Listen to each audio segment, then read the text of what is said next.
Friends तबीयत सही नहीं थी तो इसलिए अपडेट दे नहीं सका। और ये कोक की बोतल है। कुछ भाइयों का कहना था कि कोक की बोतल की डेली बेस पे अपडेट दिया करें। तो यार बस माजरत चाहता हूँ मैं कि मैं थोड़ा बुखार है तो ठीक नहीं था 3-4 दिन से, और उससे पहले भी 1-2 दिन मैं शॉप पे नहीं आया तो अपडेट नहीं दे सका। बाकी ये फ्रेंड्स 1.5 लीटर बोतल की अपडेट है।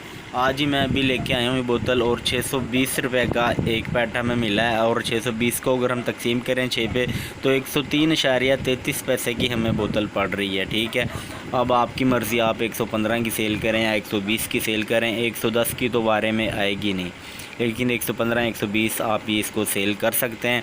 और साथ में फ्रेंड्स गौरमा पड़िए, गौरमा फ्रेंड्स 350 रुपये का ये पैट हो गया है। और इसको 350 को तकसीम कर लें 6 पे तो आपको ख़ुद पता चल जाएगा कि आपको कितने की एक बोतल पड़ रही है। तकरीबन 58 रुपये और कुछ पैसे की शायद पड़ रही है। ठीक है, तो इसको ये 70 रुपये की लोग सेल कर रहे हैं और 70 रुपये की ही करनी चाहिए। ठीक है, तो बाकी अब तक की यही अपडेट है।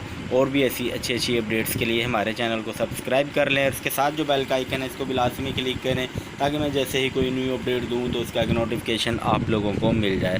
Thanks for watching. अल्लाह हाफिज़।